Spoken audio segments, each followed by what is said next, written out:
நிதிநிலை அறிக்கையை தயாரித்து தருகின்ற பெருமையும் பெருந்தன்மையும் உடைய எங்களுடைய கழகத் தலைவர் மாண்புமிகு முதலமைச்சர் திரு தளபதி M.K. ஸ்டாலின் அவர்களுக்கு நன்றி. தென்சென்னை தொகுதி மக்களுக்கு நன்றி. 400 இடங்களுக்கு மேல் பெறுவோம் என்றெல்லாம் சொல்லிக் கொண்டிருந்த அந்த பகல் கனவை தவிடுபொடியாக்கி 40 இடங்களிலும் NDA கூட்டணியை சார்ந்த கூட்டணி கட்சியை வெற்றி பெறச் செய்த தமிழ்நாட்டு மக்களுக்கு நன்றி. பேரவைத் தலைவர் அவர்களே, சபையிலே மிக பிரதானமாக செங்கோல் வைக்கப்பட்டிருக்கின்றது. நாம் முடியாட்சியிலே இருந்து துறந்து மக்களாட்சிக்கு வந்து வெகு ஆண்டுகாலம் ஆகிவிட்டது. காழ்ப்பு உணர்ச்சியின்றி, விருப்பு வெறுப்பு இல்லாமல், பாரபட்சமின்றி இந்தியாவிலே இருக்கின்ற அனைத்து மாநில மக்களையும் ஒரு சேர நடத்த வேண்டும் என்பதுதான் அரசியல் சாசன சட்டம் நமக்கு தந்திருக்கின்ற மக்களாட்சியின் மகத்துவம். ஆனால் அதனை மறந்துவிட்டு தமிழ்நாடு, தமிழ் என்கின்ற சொற்களே இல்லாமல் இந்த நிதிநிலை அறிக்கை சமர்ப்பிக்கப்பட்டிருக்கின்றது. ஆகவே என்னுடைய தாய் தமிழில் அருந்தமிழே உன்னால் இருந்தேன், வானோர்தம் விருந்தமிழ்தம் தந்தாலும் வேண்டேன்.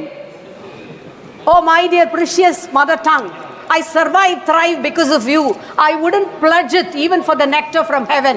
எனும் 3000 ஆண்டு பாரம்பரிய மிக்க தமிழ் மொழியிலே என்னுடைய உரையை துவங்கி மேலும் தொடர்கின்றேன். இந்த நிதிநிலை அறிக்கையை சமர்ப்பிக்கும் முன்பாக கூட நம்முடைய நிதியமைச்சர் என்ன சொல்லி இருக்கின்றார்?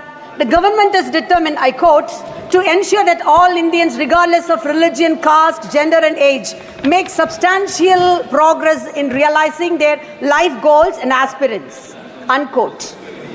இந்தியாவிலே இருக்கின்ற மாநிலங்களில் ஒன்றான தமிழ்நாட்டின் தமிழர்களாகிய நாங்கள் அப்படி என்றால் இந்தியர்கள் இல்லையா? ஏன் புறக்கணிக்கப்பட்டிருக்கின்றோம்? இந்த நிதிநிலை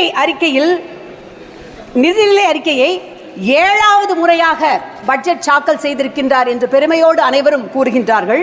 அது மகிழ்ச்சிதான்.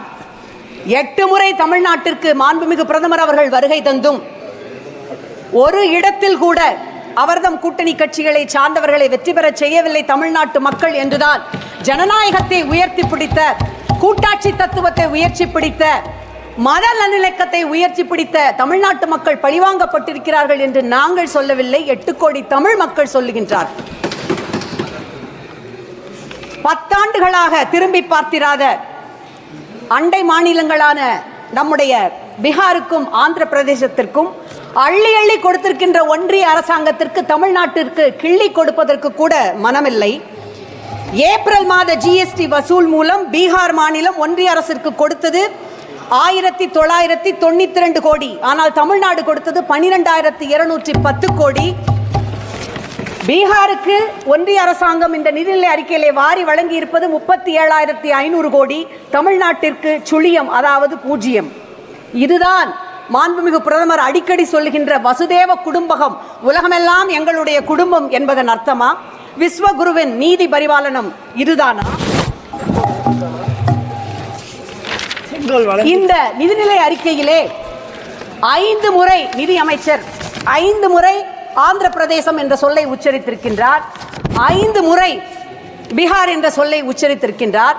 ஆனால் ஒரு முறை கூட தமிழ்நாடு, ஏன் தமிழ்நாடு மட்டுமல்ல, தமிழ்நாடு நம்முடைய தெலுங்கானா, கர்நாடகா ஆகிய மாநிலங்களின் பெயரை உச்சரிக்கவில்லை, கேரளாவினுடைய பெயரை உச்சரிக்கவில்லை.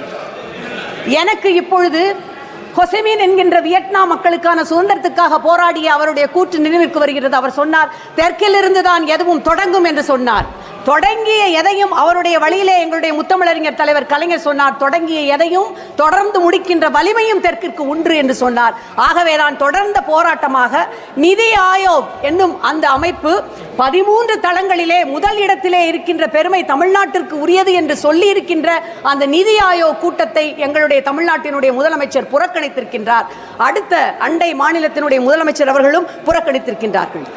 எங்களுடைய அன்பிற்குரிய மாநிலங்களான சிக்கிம், ஹிமாச்சல் பிரதேசம், உத்தரகண்ட் ஆகிய மாநிலங்களுக்கு பேரிடர் மேலாண்மை நிதி வழங்கப்பட்டிருக்கின்றது. அதிலே எங்களுக்கு மனமாச்சரியம் இல்லை, மனக்குறைபாடு கிடையாது. ஏனென்றால் அனைத்து மாநிலங்களையும் சகோதர உணர்வோடு பார்க்கின்றவர் தான் எங்களுடைய முதலமைச்சர்.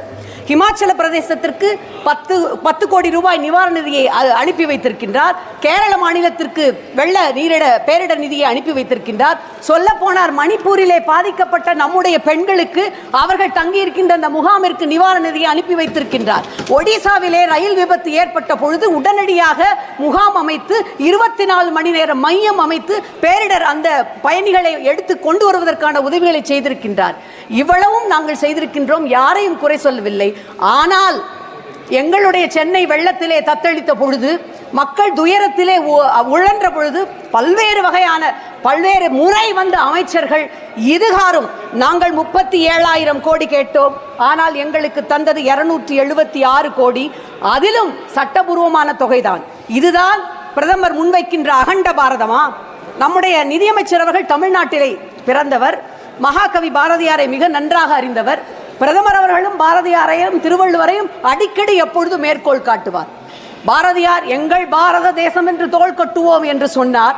அதே பாரதியார் தான் நெல்லையப்பருக்கு எழுதிய கடிதத்திலே சொல்லுகின்றார், தம்பி நான் ஏறு செய்வேனடா, தமிழை காட்டிலும் ஒரு மொழி மிகச் சிறப்பானது என்று சொல்லும் பொழுது எனக்கு வருத்தம் உண்டாகின்றது.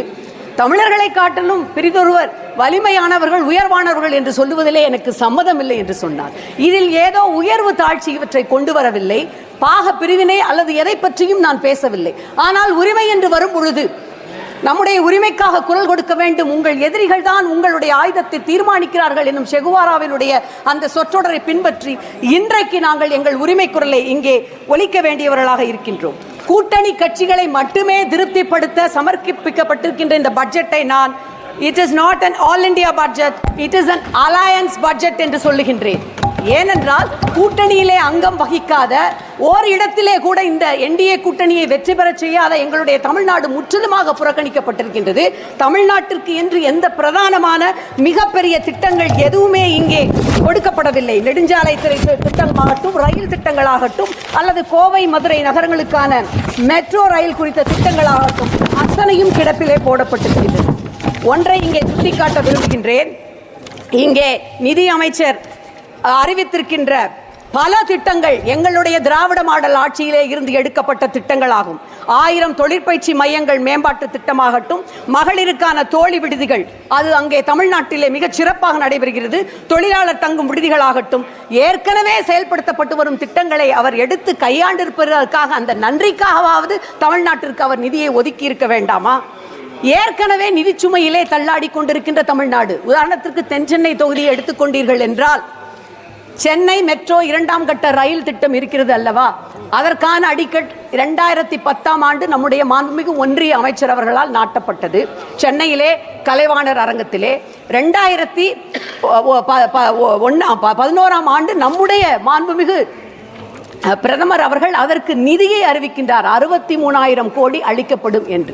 ஆனால் இன்று வரை ஒரு அம்மஞ்சல்லி கூட, அதாவது ஒரு நையா பைசா கூட அந்த திட்டத்திற்கு ஒதுக்கவில்லை.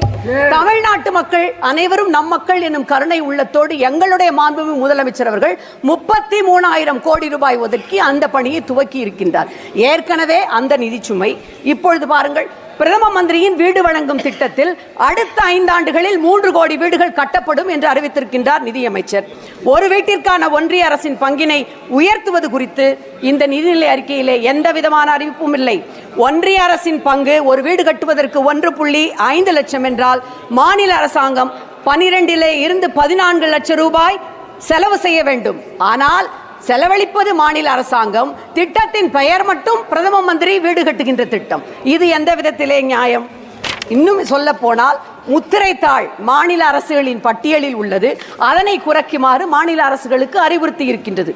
எங்களுடைய தமிழ்நாட்டு முதலமைச்சர் கேட்கின்றார், அறிவுறுத்துகிறீர்கள், ஆனால் அதற்கான இழப்பீட்டு தொகையை நீங்கள் வழங்க வேண்டும் அல்லவா?